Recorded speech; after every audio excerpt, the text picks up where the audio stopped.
It is Sunday night, and we are ready to rant. Caden McFarland alongside Christy Maria. Chris, good to have you here. What an eventful week. Oh, my goodness. Of college football here in the state of Oklahoma, and then also our friends in Fayetteville. Yes. Let's get to all of it. For the first time ever, this blows my mind, for the first time ever, OU football wins a game with a kick at the buzzer as time expires. I mean, none of us expected this, right? They were a 17-point favorite against West Virginia, 16-13 the final. But what we're all talking about, Spencer Rattler and the OU student body. Explain. So it was crazy watching this because you could hear the chants on TV and then the announcers pointed to it. So setting the scene, Spencer Rattler throws a bad interception and comes off the field, and you hear boos and chants. I thought the chants were "We want Bama," so I was really confused at first. And then he goes back on the field, takes a bad sack, and the announcers say, you know, there's something that we've noticed, and we want to go back and see if we can catch this on the cameras. And they wipe back to when Spencer came off the field, and it's students chanting, "We want Caleb," calling for the backup quarterback in the middle of the game. Let's hear that now, and then Spencer's reaction after the game. The chant is, "We want Caleb," as in Caleb Williams, the backup quarterback, true freshman. Yeah, I mean, we kind of just lock in on what we got to lock in on. I don't really know what. I don't care what they are saying, or we don't care. We don't. It doesn't matter to us. Yeah. We're out here to win a game. They're in the stands. All right, so I mean that is a tough situation without question. The way he handled it there, that's fine. Look. You're a Philly fan. You're a guy from New Jersey. I mean, they are notoriously kind of the fans who get after their own players more than anybody else. You're much closer to college age than me. I want to get your take on this first. What's interesting to me is booing is part of the culture in Philadelphia. If someone's not doing well, you boo them. That's what happens. Yeah. I don't know if there's a comparison. Those are proteins. These are proteins. Yeah. I don't know if there's a comparison to having a Heisman caliber, a Heisman favorite quarterback at the start of the year, and fans asking for them to be pulled. I can't think of I can't think of a comparison, at least in my lifetime in Philadelphia. It doesn't really happen. Roy Halladay had his bad games, like Carson Wentz had his bad games. They got booed. I don't know if there was ever a chance for a backup. It was just boos, like we don't like what you're doing. So that was mind-boggling to me that you have a Heisman caliber quarterback and people are calling for a true freshman just coming into the program in the middle of a game. That's a tie game at that point.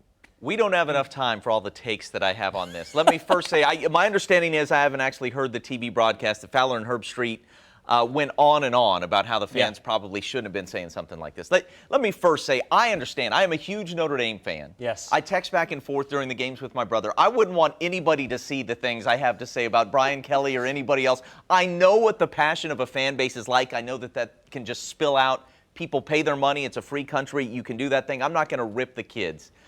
But let me just say this. I am so glad that the NIL thing has happened and that Spencer Rattler is getting some money in his pockets because he deserves to be paid, not just for what happened last night, but for a long time. Oklahoma quarterback has been one of the most scrutinized jobs, if you will, in this entire state. From September to December, Spencer Rattler's job, he takes more heat than the governor, right? I mean, it's amazing the pressure and then also the love that these guys get, between the ages of 18 and 22. I mean, that is a tough job to have, and I feel for him right now. I think he handled it, for the most part, pretty well last night.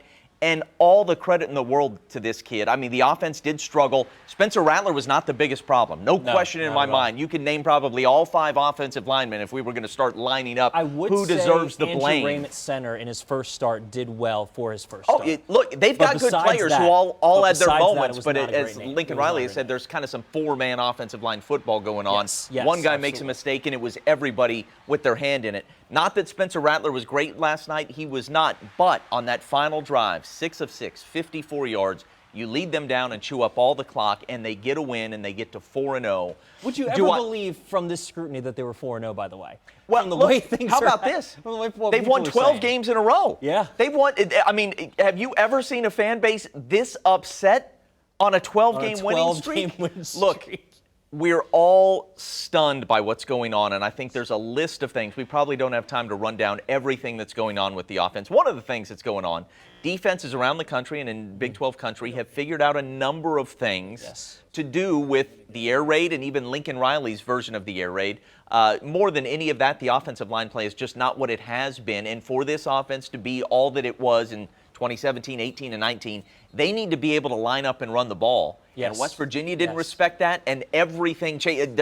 They're dropping guys back so that you can't get deep with it, which is such a big part of what's made this offense great. If you can't get deep, you've got to be able to run the ball, and they're not running it well enough. Again, 9-possession game. There weren't that many chances. 16 points is not enough. They settled for field goals way too much, but that changes things. They used to play 13, 14 possession games when you only have 9 chances. That'll keep the points down. You could go on and on and on, but look, I will say this now. I think last week, I was saying, hey, all you people who say the sky is falling, chill out. Well, look, you had a bit of a point. This offense is not what it was. There's reason for concern. Are they going to get tripped up this week at Kansas State, a place where they've struggled, a team that they've struggled with? They don't look like a team that's going to go 12-0. Let's put it that way. But the good news is, you look around the country. Clemson just took another loss. Ohio State, they took a loss to Oregon, and obviously Tulsa pushed them last week. Other than Alabama and Georgia, I'm not sure there's anybody out there who looks like the top 4 teams have looked in recent years. OU's got their shot if they can round into form, if they can improve like Lincoln Riley's teams usually do. But with regard to Spencer Rattler, to the kids in the student section, I think you're knuckleheads. I think anybody who thinks you know offense better than Lincoln Riley. You think Lincoln is playing Spencer Rattler because he likes him better? He's playing the best quarterback. He's playing the guy that gives them the best chance to win. He knows more offense than any of us ever will. They're scuffling for a few reasons, and sometimes Spencer's lack of mobility, lack of strength and big-time athleticism, and being lackadaisical with throws here and there.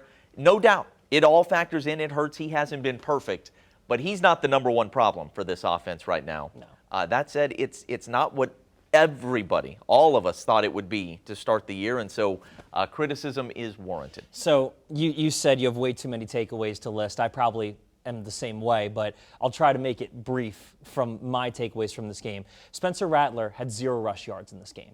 How many quarterbacks do you have to go back before you think you find a quarterback with 0 rush yards in the game? They always had more dynamic play running the ball without question, on top of a better running game. Yes, and you are now finding a perfect storm of an offensive line that is getting rushed by 3 or 4 guys, and Spencer Rattler's having pressure on him, mixed with Spencer Rattler's lack of mobility as compared to Kyler Murray and Baker Mayfield and Jalen Hurts. So you have this kind of perfect storm of an offense where you have a great arm strength quarterback that can sit back and he can dial up passes and he can put the ball in these little windows. But he's getting pressured so much that he's getting uncomfortable and he can't really, he's decent on the run, he's decent mobility, but there's not enough respect for his, there's not enough respect for his running that you can drop 8 guys back if you want to. You can trust your 3 guys are going to get pressure on the quarterback, and you don't really have to worry about the quarterback running for 10, 15, 20 yards, because if he starts taking off, he's only going to get 8 yards before he has to slide.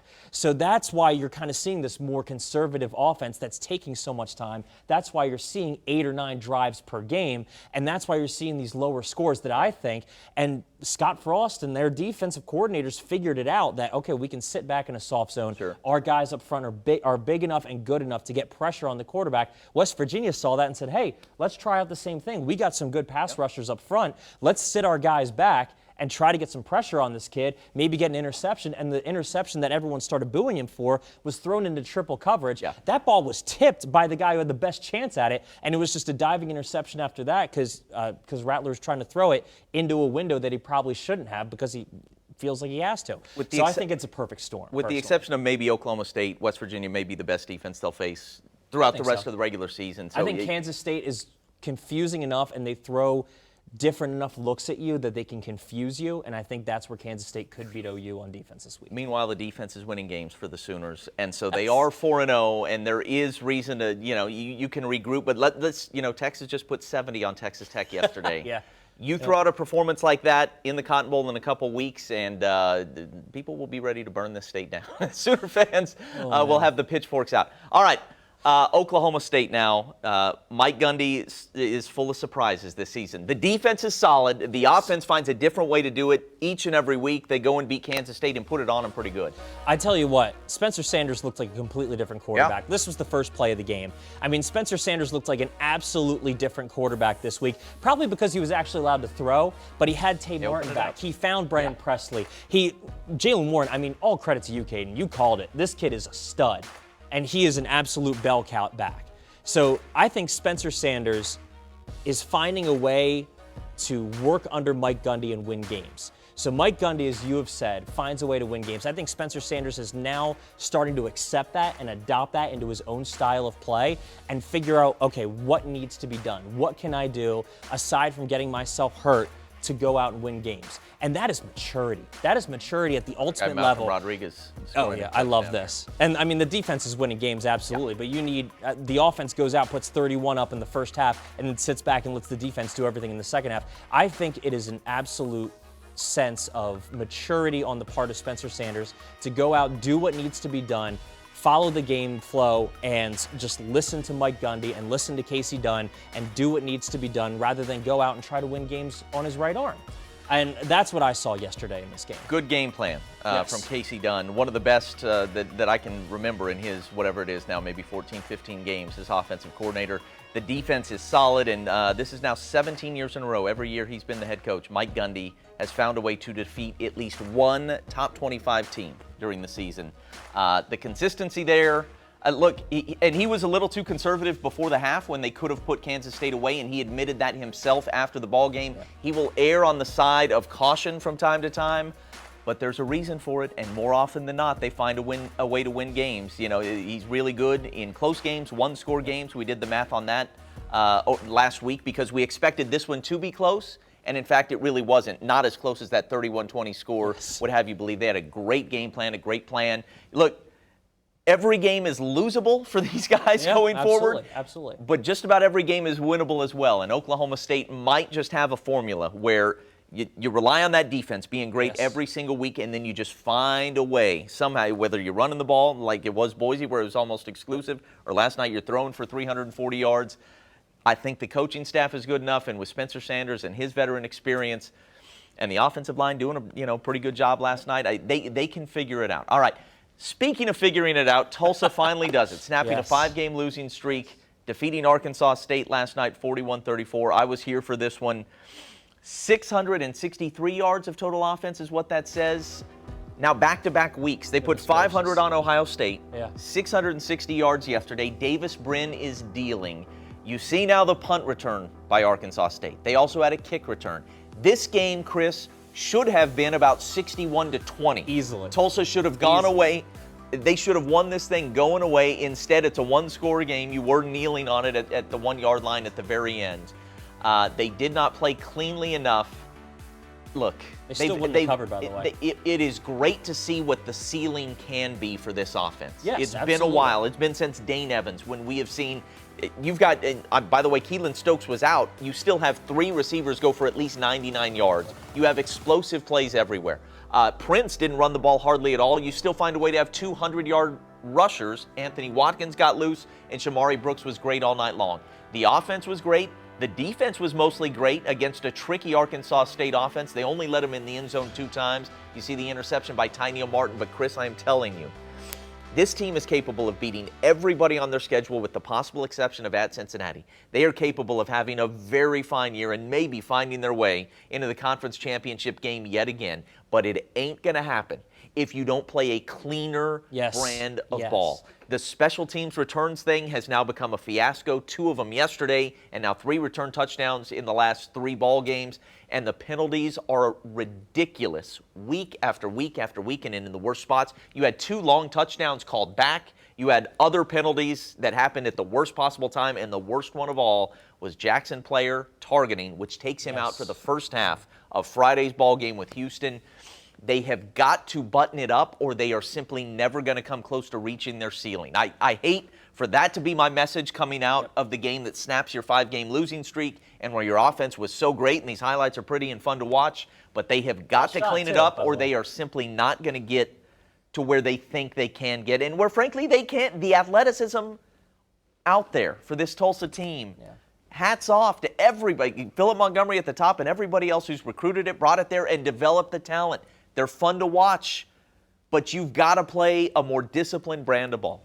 What I saw from the broadcast view, which you might have caught on the field view as well, the running in between the tackles for Tulsa is not what I think it can be.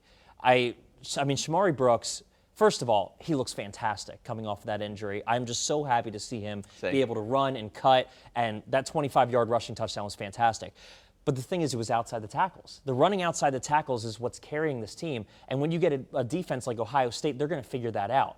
And to your point, I hate that Ohio State was the last game because you can poke so many holes in my theories for this team. Yeah, you're like, well, it was Ohio State. But the big plays, obviously, the big plays against Ohio State is what killed them.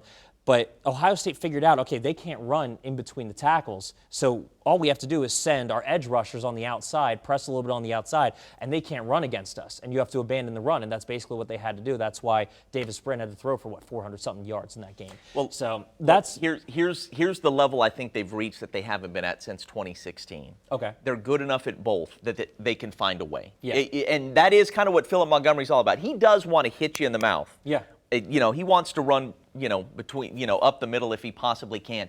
But more than anything, this offense is about, okay, what are you giving us?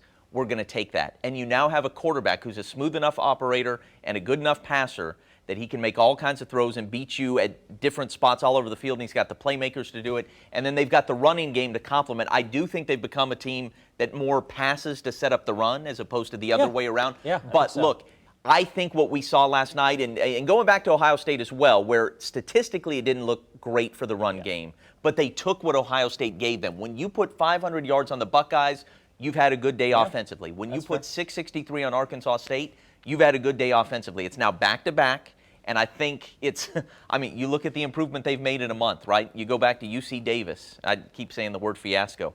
That was a fiasco. Yes. And now you look at what they've done in back-to-back weeks offensively. They're starting to come on. And with this offense and with the defense, and granted, you lose Zaven Collins, it's not quite what it was last year, but it's good enough to make it hard on anybody in this league. Absolutely, week in, week out, and they are solid and consistent. Yeah.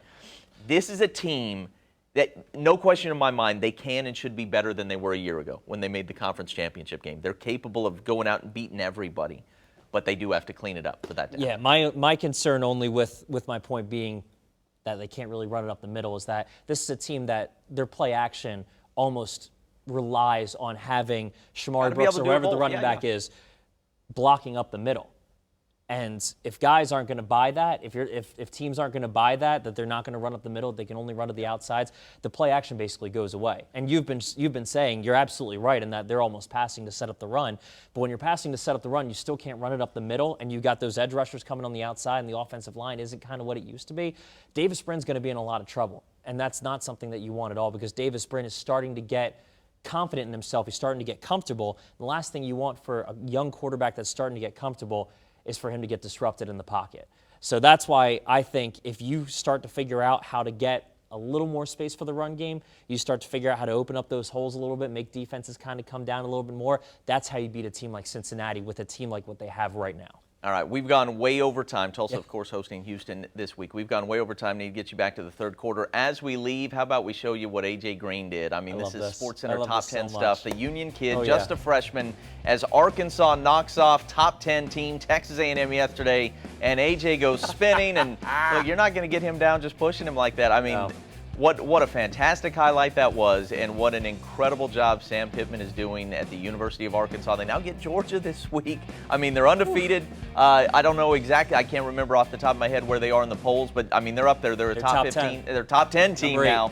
It's a beautiful. They deserve all of that. Yes. And now you get your shot at Georgia. So that's all the time we have. Thank you so much for watching The Rant. We're back here every Sunday night at halftime. For Chris, Caden, have a good one, everybody. Enjoy the game.